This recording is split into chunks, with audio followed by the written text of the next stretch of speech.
Graça e paz, irmãos. Tudo bem? Que bom, fico feliz. Eita. Peço aos irmãos que abram as suas Bíblias em Deuteronômio. Deuteronômio capítulo 11. Já está aí na tela. Versículos 8 a 25. Deuteronômio 11, versículos 8 a 25. Os irmãos já acharam? Então vamos ler a palavra do nosso Deus.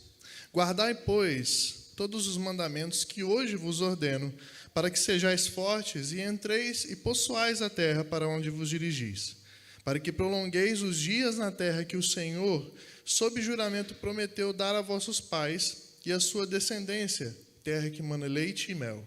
Porque a terra que passais a possuir não é como a terra do Egito, de onde saístes, em que semeáveis a vossa semente e com o pé a regáveis como a uma horta. Mas a terra que passais a possuir é terra de montes e de vales, da chuva dos céus beberá as águas. Terra de que cuida o Senhor, vosso Deus. Os olhos do Senhor, vosso Deus, estão sobre ela continuamente, desde o princípio até o fim do ano. Se diligentemente obedecerdes a meus mandamentos, que hoje vos ordeno, de amar o Senhor, vosso Deus, e de o servir de todo o vosso coração, de toda a vossa alma, dareis as chuvas da vossa terra a seu tempo, as primeiras e as últimas, para que recolhais o vosso cereal, e o vosso vinho e o vosso azeite. Darei erva no vosso campo, aos vossos gados, e comerei e vos fartareis. Guardai-vos, não suceda que o vosso coração se engane, e vos desvieis e sirvais a outros deuses, e vos prostreis perante eles. Que a ira do Senhor se acenda contra vós outros, e feche ele os céus, e não haja chuva, e a terra não dê a sua messe, e cedo sejais eliminados da boa terra que o Senhor vos dá. Ponde, pois, estas minhas palavras no vosso coração e na vossa alma. Atai-as por sinal na vossa mão, para que estejam por frontal entre os olhos. Ensinai-as aos vossos filhos, falando delas assentados em vossa casa e andando pelo caminho, deitando-vos e levantando-vos.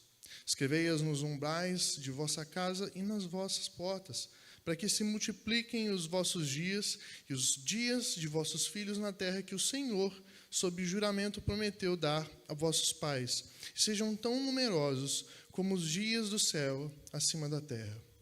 Porque se diligentemente guardardes todos esses mandamentos que vos ordeno para os guardardes, amando o Senhor vosso Deus, andando em todos os seus caminhos, e a ele vos achegardes, o Senhor desapossará todas estas nações, e possuireis nações maiores e mais poderosas do que vós. Todo lugar que pisar a planta do vosso pé, desde o deserto, desde o Líbano, desde o rio Eufrates, até ao mar ocidental será vosso. Ninguém vos poderá resistir. O Senhor vosso Deus porá sobre a terra, sobre toda a terra, que pisardes o vosso terror e o vosso temor, como já vos tenho dito. Vamos orar, irmãos? Ó Pai, nós queremos te pedir que neste momento o Senhor abra o nosso entendimento e assim abra o nosso coração para a Tua palavra, para que o Senhor transforme o que precisa ser transformado dentro de nós nesta noite. Utiliza a minha vida para que minha vida seja edificada dos meus irmãos também. No nome de Jesus é que nós oramos a Ti. Amém. Irmãos, se tem uma coisa que eu gosto muito, e eu não sei se vocês também gostam, são aqueles filmes de ficção científica que trazem um olhar sobre o que vai acontecer no futuro.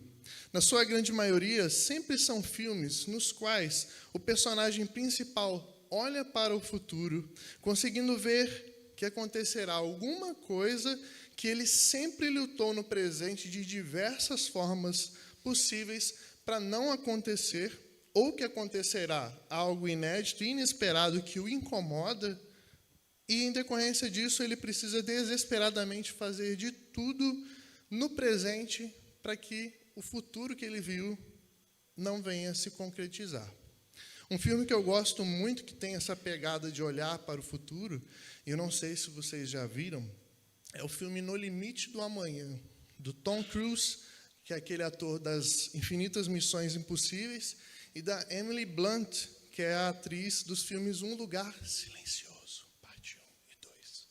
Nesse filme, em resumo, e talvez com alguns spoilers, me perdoem por causa disso, os personagens dos dois se encontram durante uma guerra mundial contra alienígenas que conseguem ver o futuro e se aproximam, assim, esses dois personagens, pois o personagem do Tom Cruise, em uma batalha contra esses aliens, morre banhado pelo sangue de um deles e, por causa disso, ele ganha poderes de retornar a um ponto fixo na história antes da batalha, todas as vezes que ele morre. Então, ele morre e volta no ponto fixo antes da batalha. Ele morre e volta no ponto fixo antes da batalha. Da mesma forma que a personagem da Emily Blunt também podia fazer antes deles se conhecerem, mas que ela não conseguia mais devido a uma transfusão de sangue que ela recebeu, que retirou os poderes dela, que ela tinha ganhado, assim como o personagem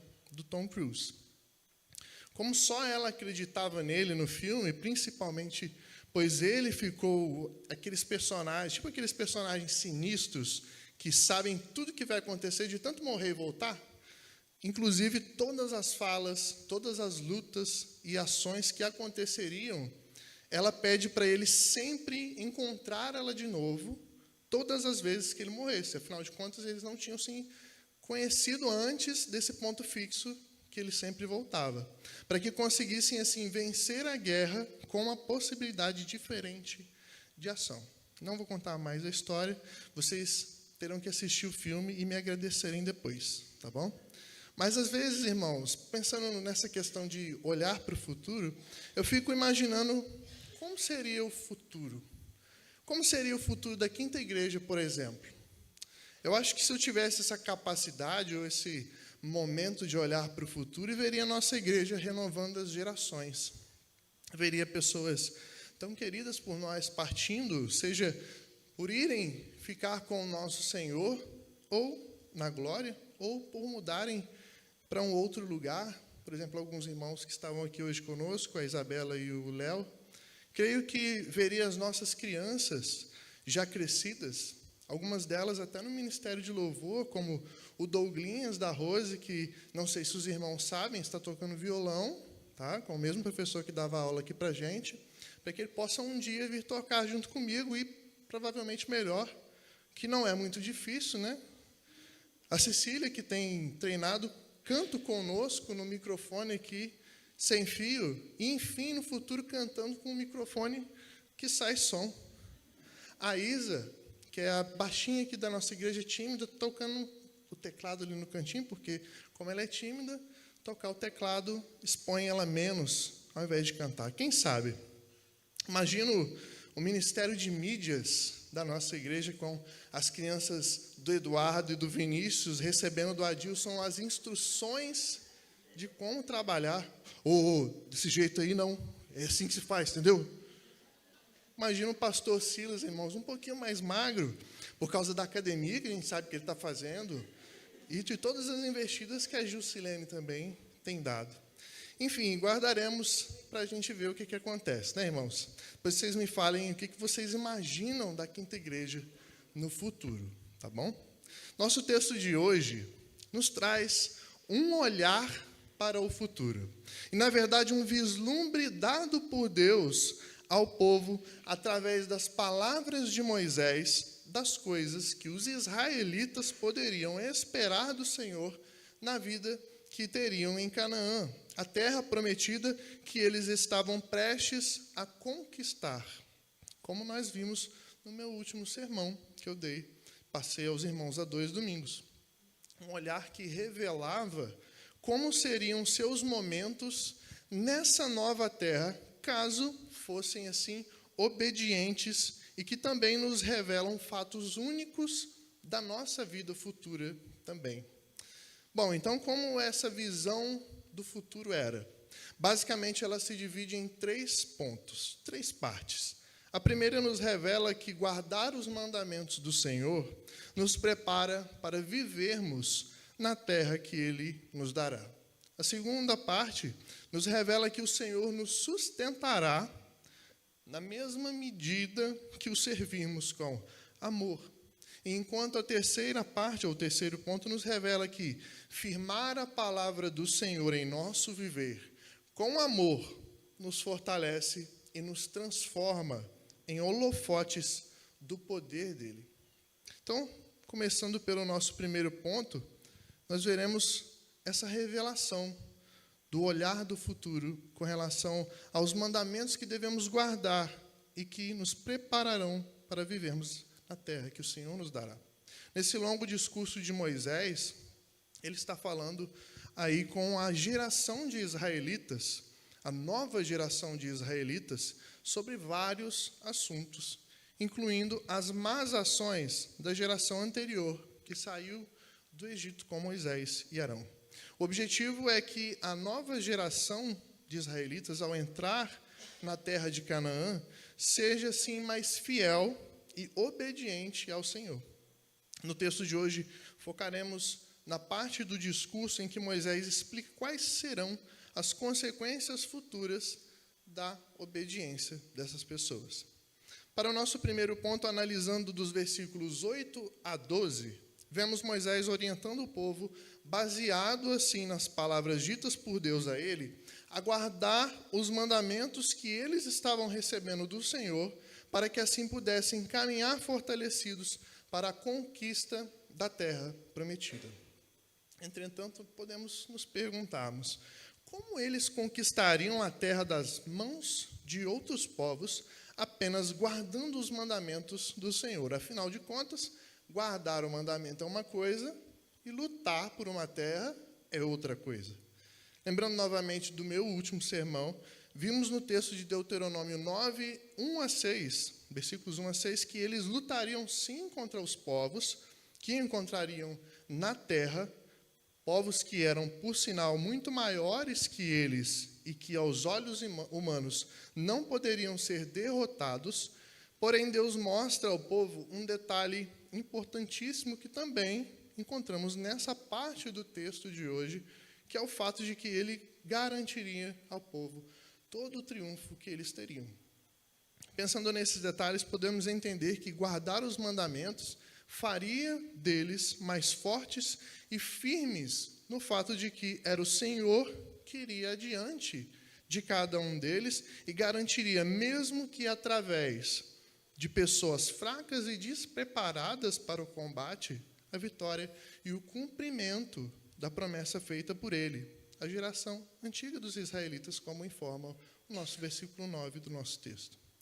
Ainda o guardar os mandamentos do Senhor os prepararia para viverem na terra que eles ocupariam ao lado de Deus. Os versículos 10 a 12 mostram a novidade da terra para a qual eles caminhavam. Não era uma terra como a do Egito, na qual o sustento e a provisão que eles tinham aconteceria pelas mãos e a sabedoria deles. Mas era um lugar no qual ficaria muito mais evidente que a provisão e a saciedade de suas necessidades básicas viriam do Senhor Deus, sobretudo, pois era uma terra que estaria em muito mais evidência aos olhos e aos cuidados de Deus, como nos informa o versículo 12.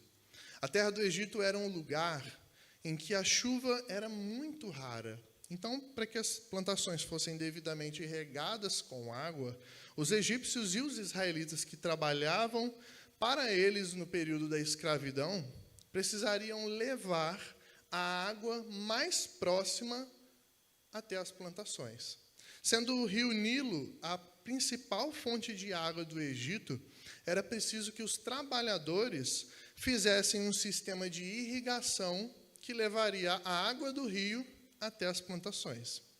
Mesmo que a provisão da água do rio Nilo fosse um sinal de cuidado de Deus, porque ele que proveu aquela água para o povo, ainda assim aquelas pessoas, por todo o trabalho que elas tinham que fazer, elas imaginariam que todo o sustento que eles conseguiriam nesse processo era fruto dos seus braços, das suas ações, do seu trabalho e das suas mentes.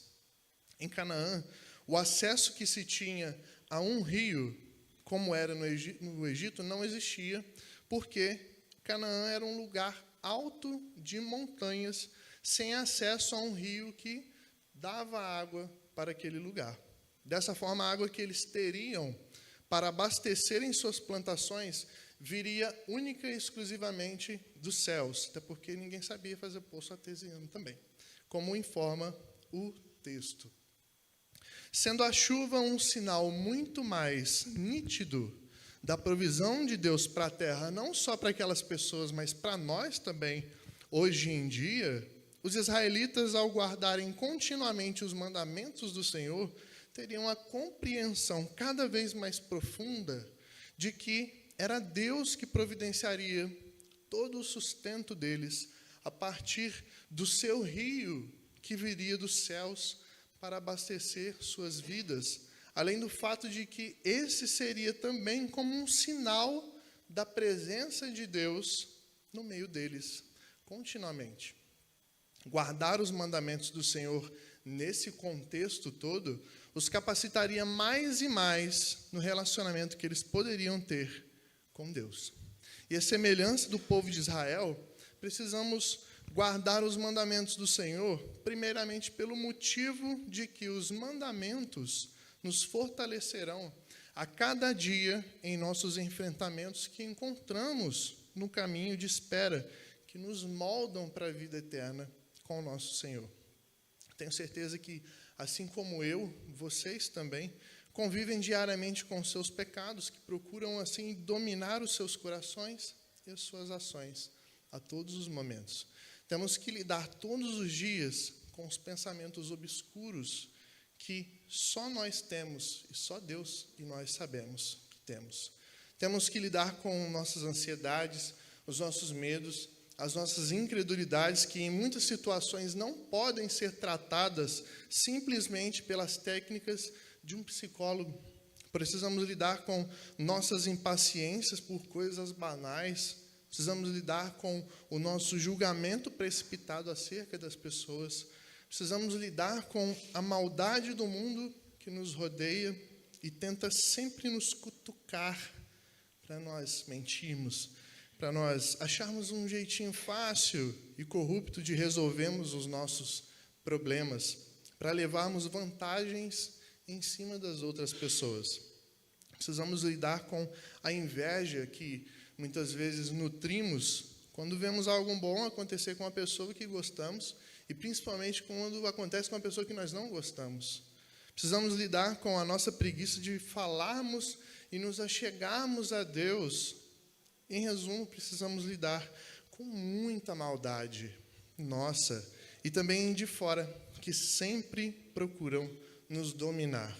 E se não guardarmos os mandamentos do Senhor em todo o espaço dos nossos corações, seremos facilmente dominados em nossa caminhada, ao invés de moldados para a vida santa com o Senhor, na qual nenhuma destas coisas existirão.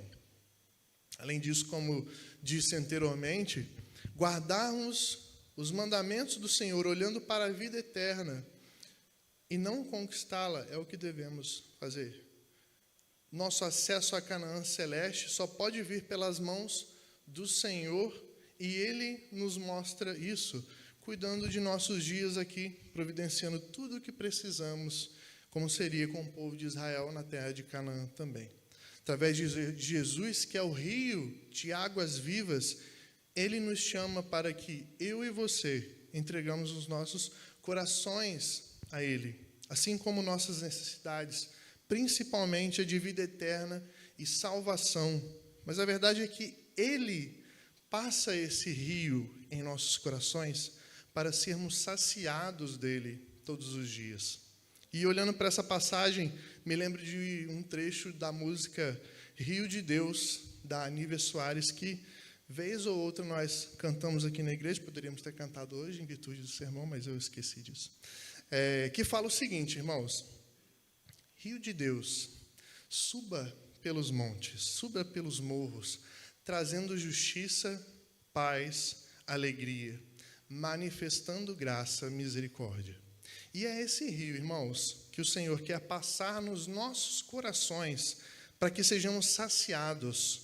Cristo, o único rio que, além de nos dar a vida eterna, trazendo justiça, manifestando graça e misericórdia, nos traz também paz e alegria inigualáveis.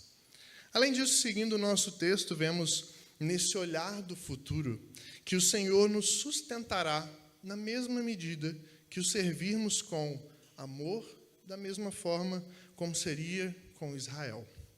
O texto, e aí vamos para o nosso segundo ponto, o texto continua informando dos versículos 13 a 15 que o povo deveria obedecer ao Senhor, o amando ao ponto de servir de todo o coração, pois se assim fizessem, ao mesmo tempo, ele iria fazer com que no tempo certo todas as necessidades dos israelitas fossem saciadas. Entregando o seu melhor para colocar em prática os mandamentos guardados no coração, o Senhor enviaria ao seu povo, ao povo de Israel, chuva ao tempo devido, para que a terra fosse saciada na medida certa e, como consequência, as suas dispensas, as dispensas do povo, seriam abastecidas com muitos mantimentos, com muitos cereais, com muito vinho, com muito azeite, como diz o nosso texto. Os seus animais do campo seriam saciados e viveriam fartos. O Senhor utilizaria o funcionamento devido da natureza para mostrar aos israelitas que tudo estava bem, que tudo estava em conformidade. Entretanto, nos versículos 16 e 17, vemos que eles precisariam guardar também seus corações, para que não se desviassem do Senhor, e achassem outros deuses, talvez os deuses dos cananeus, antigo povo da terra de Canaã, de nome Baal-Hadad, conhecido por ser o deus das chuvas e tempestades, e que trazia assim saciedade à terra através das águas que caíam do céu. Como um sinal de alerta para que eles voltassem para o caminho, o Senhor utilizaria também os meios naturais para mostrarem a eles o problema que tinha que ser resolvido. Dessa vez, ele faria que as condições naturais da terra e do clima fossem desfavoráveis ao povo, de forma que não choveria mais para regar as suas plantações, nem mesmo a terra continuaria sendo boa, fazendo germinar tudo aquilo que fosse plantado pelos israelitas. Em resumo, a própria terra rejeitaria cada um deles por causa do mal que estava instaurado naquele lugar, aquele lugar abençoado por Deus. E é muito curioso e também triste ver como que a natureza exprime que está cansada do mal que nós fazemos com ela, que ela precisa constantemente conviver e sustentar. Paulo também, em sua carta aos Romanos, no capítulo 1, dos versículos 19 a 22, mostra que a terra clama pela revelação dos filhos de Deus na volta de Cristo, por conta de todo o sofrimento e toda a angústia pelos quais ela sofre.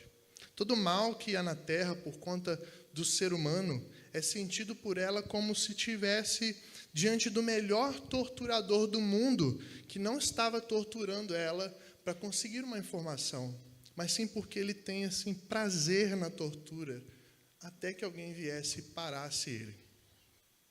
E é isso que nós fazemos, irmãos. Nós torturamos a terra. Todas as vezes que deixamos de obedecer cuidadosamente aos mandamentos do Senhor, ou que cumprimos os mandamentos do Senhor sem o amor devido por Ele em nossos corações, estamos fazendo a terra suportar toda a maldade que ela não deveria conviver, que ela não merecia receber. Não somente a terra, estamos trazendo desgosto ao nosso Deus, pois toda a expressão da terra é uma expressão de Deus. Olhando por esse ponto, precisamos nos atentarmos para uma questão muito pertinente.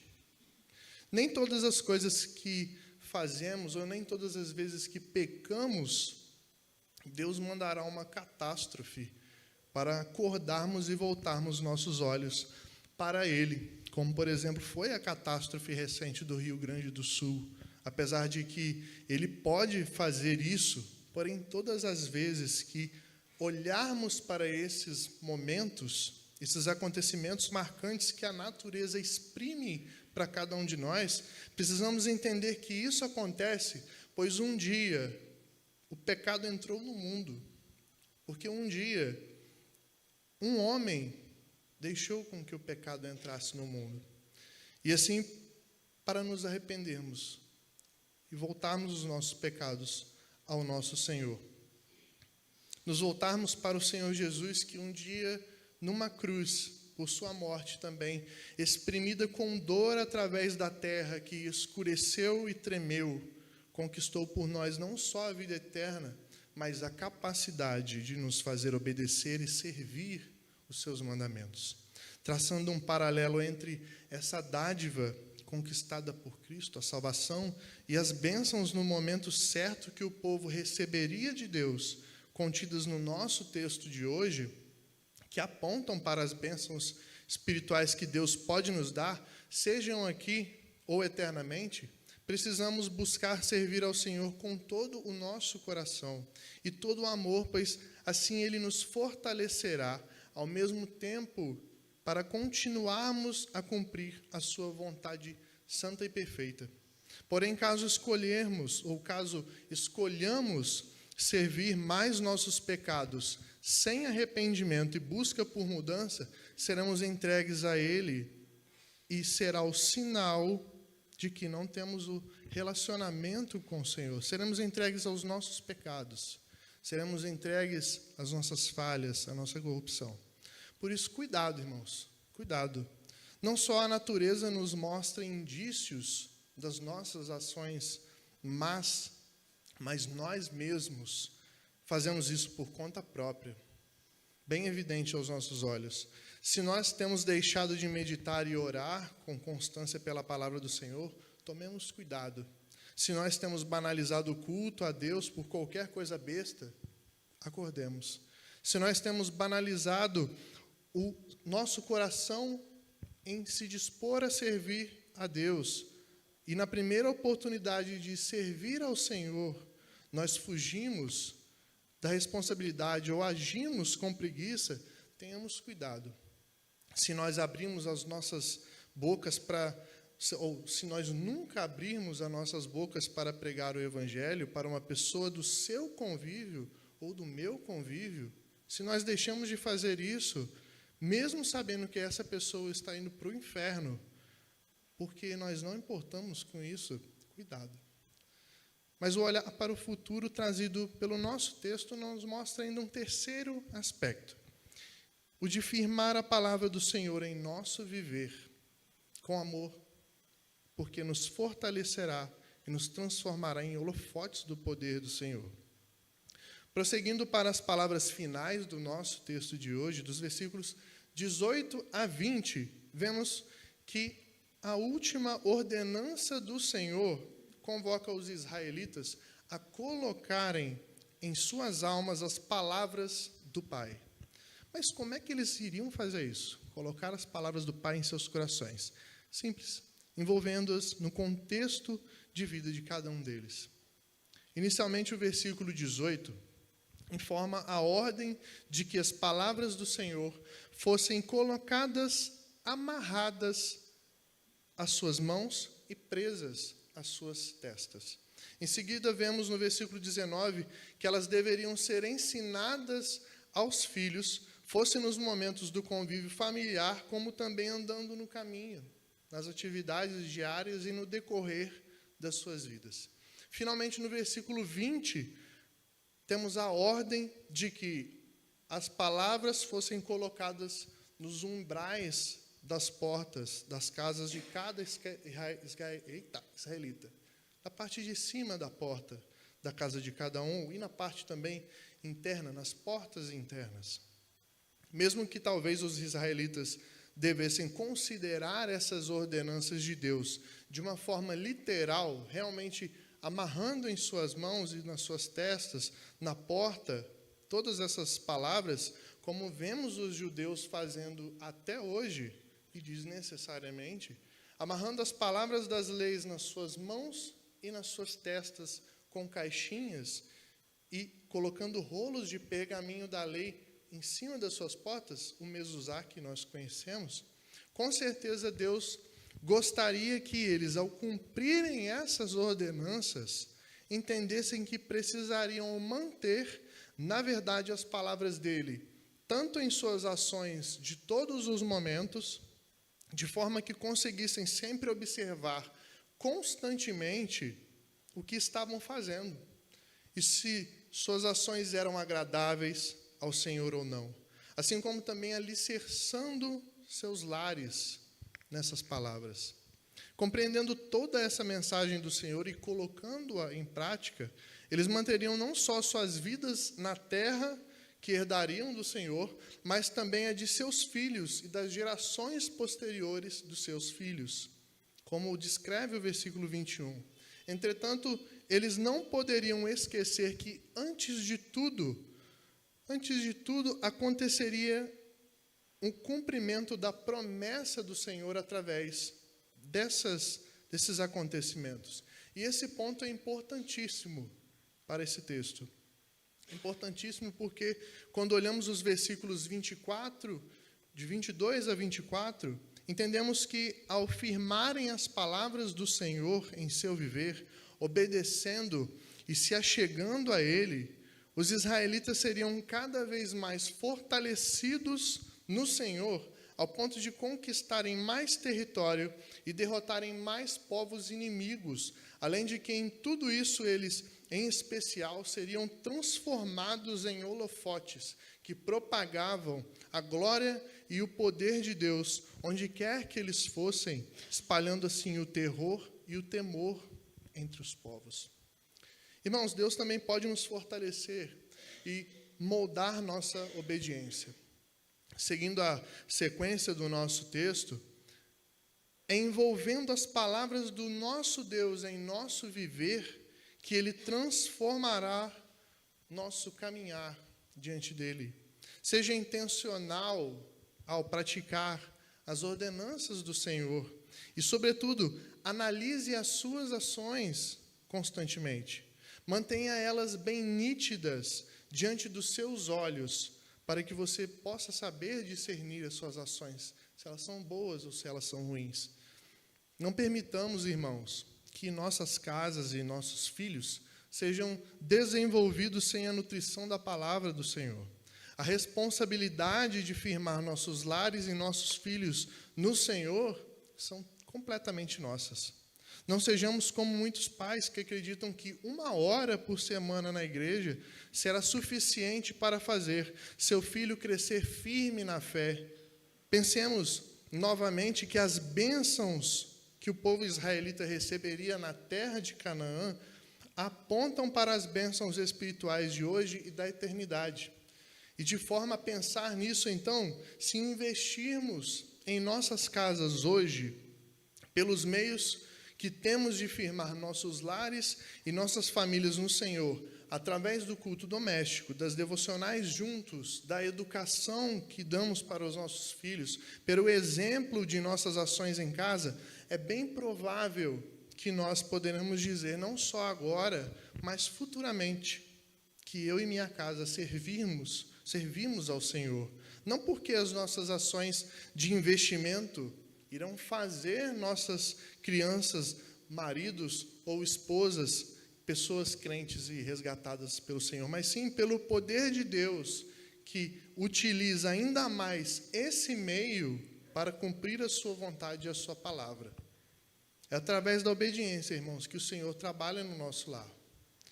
Procedendo dessa maneira, tanto pelo cuidado e vigilância de nossas ações, como pelo investimento de nosso lar e nossa família, o poder de Deus será resplandecido através de nós para os olhares das pessoas, que assim como no texto exprimirão um grande sentimento quando nos virem, mas não um sentimento de temor e de terror, mas de espanto e talvez até de admiração. Não é essa a razão das pessoas, não é essa a reação, aliás, das pessoas, quando você perdoa alguém que te fez um mal danado, porque elas fariam o contrário? Não é essa a reação das pessoas quando você transmite serenidade e paz diante de momentos difíceis que você vive, que para muitos seriam de grande desespero e descontrole? Não é essa reação de espanto e até admiração das pessoas quando você decide trabalhar honestamente ao invés de dar um migué? Não é essa a reação das pessoas quando o seu filho, o seu neto ou o seu sobrinho expõe o evangelho no contexto da escola ou outros de predominância de pessoas perdidas? Em todos esses casos, as pessoas se espantam e se admiram, não porque a sua ação ou a ação dos nossos filhos foi moralmente correta, mas pelo poder de Deus ser revelado através de coisas comuns que nós muitas vezes banalizamos. Mesmo que essas pessoas não saibam descrever dessa forma, tenhamos isso firme em nossos corações, irmãos. Bom, podemos olhar para o futuro e imaginar muitas mudanças em nossas vidas, em nossos lares, em nossa igreja, mas o olhar para o futuro nos deve deixar curiosos e preocupados em olhar para as questões do reino como essas. É o olhar que deve nos preocupar. Será muito bom vermos nossas crianças amadurecendo, nossas crianças crescendo, cantando e tocando no ministério de louvor, o nosso pastor emagrecendo, os nossos irmãos sendo bem-sucedidos em seus planos, mas será muito melhor olharmos para frente e vermos cada um de nós servindo ao nosso Senhor, com cada vez mais amor e dedicação, os nossos filhos crescendo firmes na fé, nossas famílias proclamando a glória de Deus diante de um mundo perdido, que é esse que nós vivemos. E mais do que tudo, todos nós vivendo juntos e sendo alimentados por Jesus, o rio que atravessa montes e corações, trazendo justiça, paz e alegria. Que Deus assim nos abençoe, irmãos. Vamos orar? Ó Pai, muito obrigado por essa visão do futuro que o Senhor nos dá. Muitas vezes nós queremos a visão do futuro de outra forma, sobre outros assuntos, mas essa é a visão mais importante que nós temos, ó Pai. E nós te pedimos que o Senhor firme e fixe ela em nossos corações, que nosso andar seja obediente ao Senhor, que revele que o nosso coração está cheio das suas palavras, que as nossas vidas, as nossas ações estão impregnadas pelos seus mandamentos, ó Pai. Nos ajude a cuidar da nossa casa, nos ajude a cuidar das nossas vidas, ó Pai. Nossas vidas que apontam para a eternidade. Nos molde aqui nesse mundo, ó Pai, para que glorificamos o Teu nome, que sejamos os holofotes do Senhor na vida das pessoas ao nosso redor. Usa as nossas vidas para isso e transforma o nosso coração a cada dia. No nome de Jesus é que te oramos. Amém.